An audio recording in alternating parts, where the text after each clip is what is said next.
Assalamualaikum warahmatullahi wabarakatuh. Hello everyone and welcome to the Group 5's video. I'm Aisha Supira and my other friends Fatihatul Hidayati, Ririn Apriani, and Nur Fitriani. We would like to read a speech from Barack Obama's campaign slogan during his 2008 US presidential run called Yes, We Can. This is about hope, change, and the belief that Americans could achieve great things together. Here is our video. Assalamualaikum warahmatullahi wabarakatuh. Respect, lecture, and my friend. First of all, let us express our gratitude to God Almighty for His blessings. Thank you, New Hampshire. I love you back. Thank you, thank you. Well, thank you so much. I'm still fired up and ready to go. First of all, I want to congratulate Senator Clinton on a hard-fought victory here in New Hampshire. She did an outstanding job. Give her a big round of applause. A few weeks ago, no one imagined that we'd have accomplished what we did here tonight in New Hampshire. No one could have imagined it. For most of this campaign, we were far behind. We always knew our climb would be steep, but in record numbers, you come out and you spoke up for change, and with your voice and your votes, you made it clear that at this moment in this election, there's something happening in America. There is something happening when men and women in Des Moines and the Vancouver in Lebanon and Concord come out this snows of January to wait in lines that reach block after block because they believe in what this country can be. There is something happening. There's something happening when Americans who are young in age and in spirit, who've never participated in politics before, turn out in numbers we have never seen because they know in their hearts that this time must be different. There's something happening when people fought not just for a party that they belong to, but the hopes that they hold in common.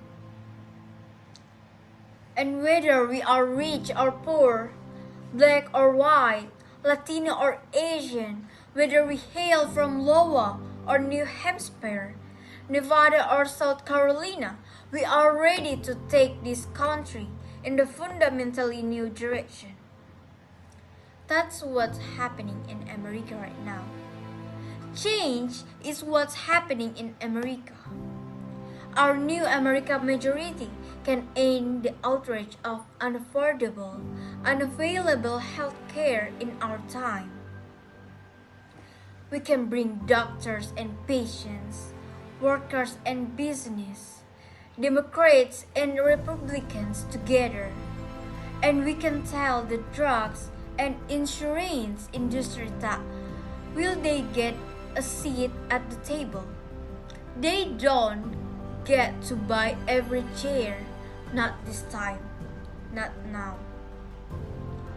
Our new majority can end the tax breaks for corporations that ship our jobs overseas and put a middle class tax cut in the pockets of working Americans who deserve it.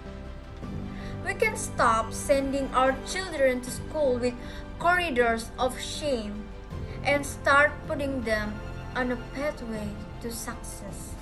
We can stop talking about how great teachers are and start rewarding them for their greatness. By giving them more pay and more support, we can do this with our new majority. We can harness the ingenuity of farmers and scientists, citizens and entrepreneurs to free this nation from the tyranny of war and save our planet from a point of no return.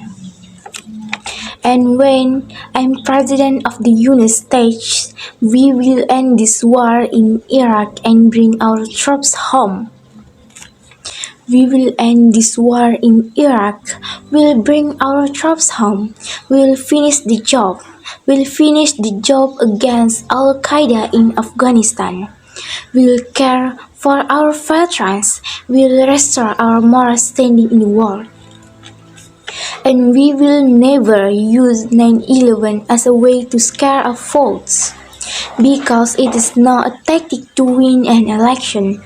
It is a challenge that should unite America and the world against the common threats of the 21st century: terrorism and nuclear weapons, climate change and poverty, genocide and disease.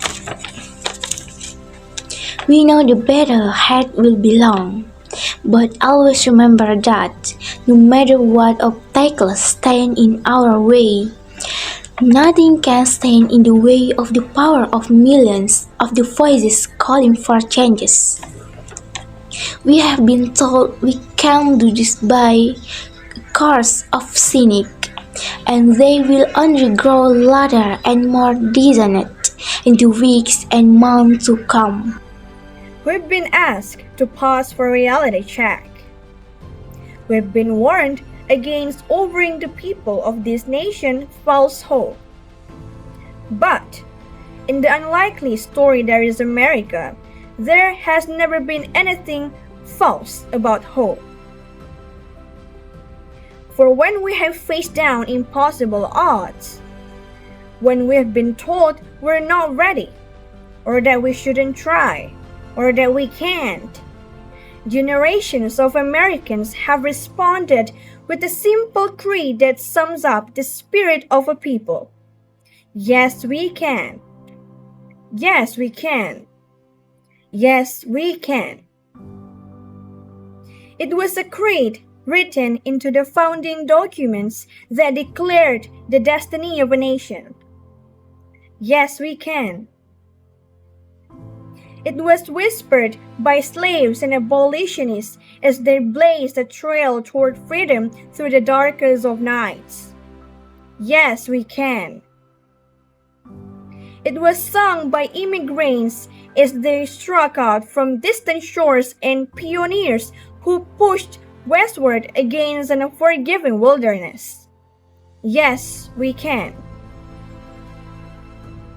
It was the call of workers who organized, women who reached for the ballot, a president who chose the moon as our new frontier, and a king who took us to the mountain top and pointed the way to the promised land. Yes, we can to justice and equality. Yes, we can to opportunity and prosperity. Yes, we can heal this nation. Yes, we can repair this world. Yes, we can. Together, we will begin the next great chapter in the American story with 3 words that will ring from coast to coast, from sea to shining sea. Yes, we can. Thank you, New Hampshire. Thank you. Okay, that's our speech video. Thank you guys for your attention and wassalamualaikum warahmatullahi wabarakatuh.